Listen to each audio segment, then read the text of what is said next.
வணக்கம், நான் Lakshmi. Welcome to pre market report. இங்க நீங்க பார்த்துட்டு இருக்கிறது 13ஆம் தேதி பிப்ரவரி நிஃப்டி 50யோட high price, low price, closing price, இதை வச்சு pivot point, 3 resistant level, 3 support level கண்டுபிடிச்சிருக்கோம். இந்த லெவல் கண்டுபிடிக்கிறதுக்கான ஃபார்முலாவுக்கான வீடியோ லிங்க் டிஸ்கிரிப்ஷன்ல இருக்கு, செக் பண்ணிக்கோங்க. இப்போ அடுத்து ப்ரீ மார்க்கெட் ரிப்போர்ட் பத்தி பார்க்கலாம். இங்க நம்ம பார்த்துட்டு இருக்கிறது நிஃப்டி 50யோட 15 நிமிஷம் சார்ட்டு. நிஃப்டி 50 பைவட் பாயிண்ட்டுக்கு கீழே க்ளோஸ் ஆயிருக்கு. 14ஆம் தேதி இன்னைக்கு நிஃப்டி 50 பைவட் பாயிண்ட்டுக்கு மேலே ஓப்பன் ஆச்சுன்னா 23,172 வரைக்கும் போகிறதுக்கான வாய்ப்பு உண்டு. இந்த ஜோனை பிரேக் அவுட் பண்ணிச்சுன்னா 23,325 வரைக்கும் போகிறதுக்கான வாய்ப்பு உண்டு.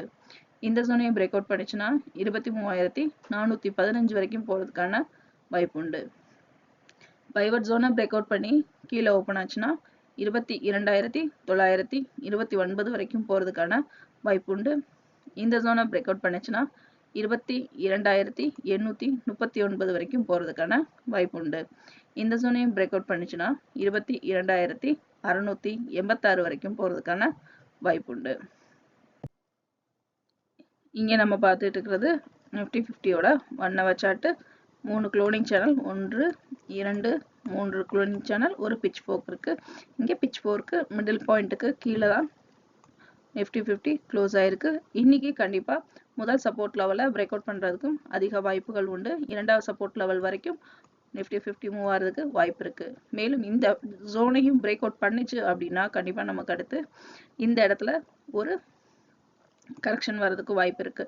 அதாவது 22,800ல ஒரு கரெக்ஷன் வர வாய்ப்பு இருக்கு. ஏற்கனவே சொல்லியிருந்தோம் 22,800லேருந்து 700 வரைக்கும் ஒரு பவுன்ஸ் பேக்கோ அல்லது கரெக்ஷனோ சைட்வேஸோ கண்டிப்பாக நடக்கிறதுக்கு வாய்ப்பு இருக்கு. அதுக்கப்புறம் தான் இந்த சேனலுக்குள்ள ஃபுல்லாக என்ட்ரு ஆகிறதுக்கு அதிக வாய்ப்பு இருக்கும். அடுத்து இதே இது பைவட் பாயிண்ட்டை பிரேக் அவுட் பண்ணி மேலே மூவ் ஆகுதுன்னு பார்த்தோம்னா முதல் ரெசிஸ்டன்ட் ஜோன் வரைக்கும் போகிறதுக்கு அதிக வாய்ப்பு இருக்கும். இந்த ஜோனையும் தாண்டி மேல் நோக்கி நிஃப்டி 50 நகண்டுச்சு அப்படின்னு பார்த்தோம்னா இந்த இடத்துல அதாவது 23,300 400 வரைக்கும் ஒரு கரெக்ஷனோ அல்லது பவுன்ஸ் பேக்கோ சைட்வேஸோ நமக்கு அதிகமாக நடக்கிறதுக்கு வாய்ப்பு இருக்கு. மேலே நோக்கி நிஃப்டி 50 நகண்டுச்சுன்னா இந்த லெவலில் ரொம்ப நம்ம கவனமாக இருக்கும். அதுக்கேற்ற மாதிரி ட்ரேடிங் பிளான்ஸையும் மாற்றி அமைச்சுக்கோங்க. 23,000 இங்கே இருக்கு நமக்கு வச்சிருக்கோம். 2250லேருந்து 400, அதே மாதிரி கீழ் நோக்கி நகண்டுச்சு அப்படின்னா 22,800லேருந்து 700. இங்கே நிஃப்டி 50யோட 1 டே சார்ட் பார்த்துக்கிட்டு இருக்கோம். இந்த க்ளோனிங் சேனல் ஆல் டைம் ஹைலேருந்து நம்ம வரைஞ்சிருக்கிறோம். இப்போ 3வது சேனலுக்குள்ள நிஃப்டி 50 ட்ரேட் ஆகிட்டு இருக்கு. இந்த இடத்துல நல்ல ஒரு ட்ரையாங்கிள் ஃபார்ம் ஆயிருக்கு. இப்போ திரும்பவும் நிஃப்டி 50 இந்த பாட்டம் எடுக்குதா, இந்த பாட்டமை பிரேக் அவுட் பண்ணுதா அப்படிங்கிறத பார்க்கலாம். கண்டிப்பாக இந்த இடத்துல ஒரு கரெக்ஷன் கண்டிப்பாக வரும். அல்லது இன்னமும் கீழ் நோக்கி நகண்டுச்சு அப்படின்னா 22,000 பிரேக் அவுட் பண்ணுறதுக்கும் அதிக வாய்ப்பு இருக்கும். அதாவது 22,500 பிரேக் அவுட் பண்ணிச்சுன்னா அடுத்து 22,000 வரைக்கும் போகிறதுக்கு அதிக வாய்ப்புகள் உண்டு. இங்கே பேங்க் நிஃப்டியோட 13ஆம் தேதி high price, low price, closing price, அதை வச்சு pivot point, 3 resistant level, 3 support level கண்டுபிடிச்சிருக்கோம். இந்த லெவல்ஸ் நமக்கு ட்ரேடிங்கில் எந்த அளவுக்கு ஹெல்ப் பண்ண போகுதுன்னு பார்க்கலாம். இங்கே நம்ம பார்த்துட்டு இருக்கிறது பேங்க் நிஃப்டியோட 15 நிமிஷம் சார்ட்டு. பேங்க் நிஃப்டி பைவட் பாயிண்ட்டுக்கு கீழே க்ளோஸ் ஆயிருக்கு. 14ஆம் தேதி பைவட் பாயிண்ட்டுக்கு மேலே ஓப்பன் ஆச்சுன்னா 49,693 வரைக்கும் போகிறதுக்கான வாய்ப்பு உண்டு. இந்த ஜோனை பிரேக் அவுட் பண்ணிச்சுன்னா 50,044 வரைக்கும் போகிறதுக்கான வாய்ப்பு உண்டு. இந்த ஜோனை பிரேக் அவுட் பண்ணிச்சுன்னா 50,253 வரைக்கும் போகிறதுக்கான வாய்ப்பு உண்டு. பைவட் ஜோனை பிரேக் அவுட் பண்ணி கீழே ஓப்பன் ஆச்சுன்னா 49,133 வரைக்கும் போகிறதுக்கான வாய்ப்பு உண்டு. இந்த ஜோனை பிரேக் அவுட் பண்ணிச்சுன்னா 48,924 வரைக்கும் போகிறதுக்கான வாய்ப்பு உண்டு. இந்த ஜோனையும் பிரேக் அவுட் பண்ணிச்சுன்னா 48,573 வரைக்கும் போகிறதுக்கான வாய்ப்பு உண்டு.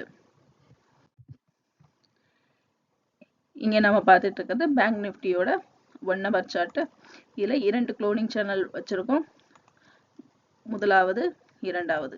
இப்போ இரண்டாவது சேனலுக்குள்ள தான் பேங்க் நிஃப்டி ட்ரேட் ஆகிட்டு இருக்கு. இந்த 8ஆம் தேதியிலேருந்து 10ஆம் தேதி வரைக்கும் முதல் சேனலில் ட்ரேட் ஆகிட்டு இருந்தது. இப்போது இரண்டாவது சேனலுக்குள்ளே இறங்கி இரண்டாவது சேனலில் ட்ரேட் ஆகிட்டு இருக்கு.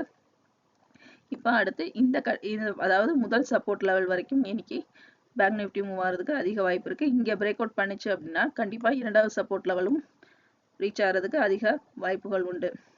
அல்லது பேங்க் நிஃப்டி மேல் நோக்கி நகண்டுச்சுன்னா இந்த இடத்துல நமக்கு அதாவது 50,000த்தை ரீச் ஒரு டச் பண்ணிட்டு திரும்ப அந்த இடத்துல ஒரு பவுன்ஸ் பேக் கொடுக்கறதுக்கு அதிக வாய்ப்பு இருக்கு. இங்கே நம்ம பார்த்துட்டு இருக்கிறது 1 day சார்ட்டு. எந்த இடத்துலலாம் நம்ம இனி பிளானிங் செட் பண்ணும் பொழுது கவனமாக இருக்கணும் அப்படிங்கிறதுக்கான சார்ட் தான் இது. இந்த பாக்ஸில் பார்த்தோம்னா இந்த பாக்ஸ் கீழே நிஃப்டி 50 இந்த பாட்டம் வரைக்கும் இன்னும் அடுத்து ரீச் ஆகலை. இங்கேயே ஒரு பவுன்ஸ் பேக் கொடுத்து திரும்ப இறக்கத்தை பார்த்துக்கிட்டு இருக்கு. இன்னும் தொடர்ந்து இறங்குச்சுன்னா அடுத்து இந்த இடத்துல இன்னொரு பாட்டம் எடுக்கிறதுக்கு, அதாவது 3வது பாட்டம் எடுக்கிறதுக்கு அதிக வாய்ப்பு இருக்கு. 48,000 பிரேக் பண்ணி 48,000லேருந்து 47,800 வரைக்கும் ஒரு பவுன்ஸ் பேக்கோ அல்லது கரெக்ஷனோ வர்றதுக்கு அதிக வாய்ப்பு இருக்கும். கீழ் நோக்கி இறங்குச்சுன்னா இந்த இடத்துல அதுக்கேற்ற மாதிரி பிளான்ஸ் அமைச்சுக்கோங்க. இதே இது பேங்க் நிஃப்டி மேல் நோக்கி நகண்டுச்சு அப்படின்னு பார்த்தோம் அப்படின்னா 50,000 பிரேக் அவுட் பண்ணிருச்சுன்னா 50,100லேருந்து 50,250 வரைக்கும் ஒரு கரெக்ஷனோ அல்லது சைட்வேஸோ மூமெண்ட்டோ வரதுக்கு அதிக வாய்ப்பு இருக்கும். அதுக்கேற்ற மாதிரியும் பிளானிங் செட் பண்ணிக்கோங்க. இந்த மாதிரி பிளானிங் செட் பண்ணிட்டு ரெசிஸ்டன்ட் அண்ட் சப்போர்ட் லெவல்ஸையும் ஜோனை கால்குலேட் பண்ணி ட்ரேடிங் பண்ணோன்னா லாஸ் இல்லாத, ரிஸ்க் இல்லாத நல்ல ஒரு ப்ராஃபிட் எடுக்க அதிக வாய்ப்பு உண்டு. இந்த வீடியோ உங்களுக்கு பிடிச்சிருந்துச்சுன்னா லைக் பண்ணுங்க, ஷேர் பண்ணுங்க, சப்ஸ்கிரைப் பண்ணுங்க.